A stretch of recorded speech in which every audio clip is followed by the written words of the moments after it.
Você conhece a mente humana ou pensa que conhece? O caso Victor Rinaldi Matson era um homem de 21 anos que parecia, à primeira vista, alguém comum. Nascido em uma cidade pequena, ele cresceu em um ambiente que, à primeira vista, parecia promissor. No entanto, por trás de sua aparência tranquila e sua voz calma, havia um lado sombrio que ele escondia de todos, incluindo sua família.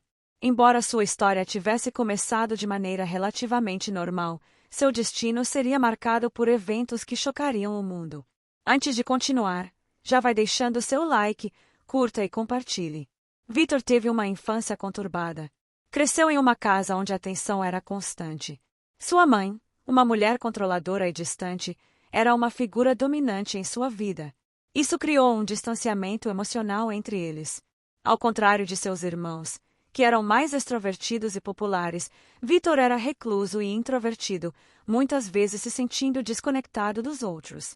A falta de apoio emocional em sua casa teve um impacto profundo, moldando sua visão distorcida do mundo. Desde cedo, Victor demonstrou comportamentos peculiares. Ele era obcecado por animais, e isso logo se transformou em um padrão de comportamento perturbador. Ele começou a demonstrar uma curiosidade mórbida por morte e sofrimento, coisas que sempre foram ignoradas ou não discutidas em sua casa.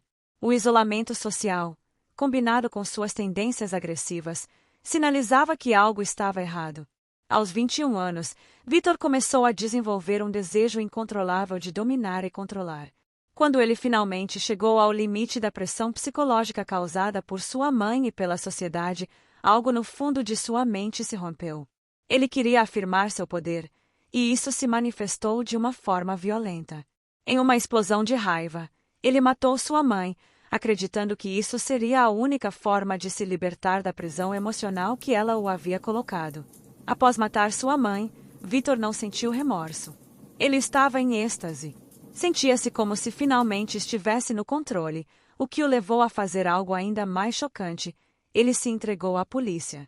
O que parecia ser um ato de confissão sincera, na verdade, era uma jogada estratégica. Ele queria mais atenção e mais controle. Durante as entrevistas com a polícia, ele parecia calmamente racional, quase manipulador, expressando sua falta de arrependimento e explicando seus crimes com frieza. Após sua prisão, Victor se tornou um caso de estudo para psicólogos e criminologistas. Ele conversava com os investigadores e com os psiquiatras com uma clareza desconcertante. Seus comportamentos e discursos geraram muitas discussões sobre psicopatia, transtornos de personalidade e as causas profundas da violência. A maneira como ele manipula a percepção das pessoas ao seu redor se tornou um ponto crucial nas investigações. Para ele, tudo fazia sentido. Ele via a morte como uma forma de libertação, uma maneira de se tornar verdadeiramente livre. Durante as entrevistas, ele falava sobre suas vítimas de uma maneira distante, como se estivesse descrevendo personagens de uma história, sem qualquer emoção genuína. Após ser preso, Victor passou a maior parte de seus dias em confinamento solitário, mas nunca perdeu seu interesse pela psicologia criminal. Ele estudou minuciosamente o comportamento humano e começou a formular suas próprias teorias sobre o que o levou a cometer os crimes. Seus estudos psicológicos estavam agora voltados para ele mesmo, enquanto tentava entender os limites da mente humana. Apesar de seus crimes horríveis, Victor não perdeu sua habilidade de se comunicar de forma encantadora. Ele sabia como manipular as pessoas ao seu redor, até mesmo em um ambiente fechado. Durante anos, ele se tornou um exemplo fascinante de psicopatia, uma máquina de análise humana fria, sem remorso ou compaixão, apenas o desejo de controlar e dominar.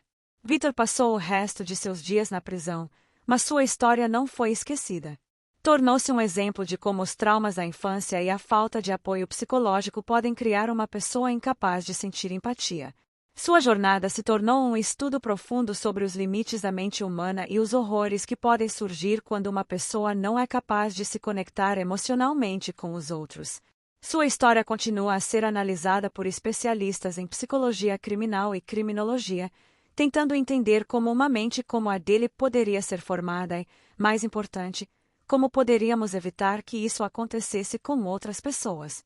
A história de Vitor Rinaldi é uma lembrança sombria de como os traumas e o abandono emocional podem influenciar o comportamento humano de maneiras inesperadas e perigosas. Mas, acima de tudo, é uma reflexão sobre a natureza da psicopatia e o impacto profundo que o ambiente e a criação de uma pessoa podem ter em seu desenvolvimento psicológico. Este é um relato baseado em fatos reais,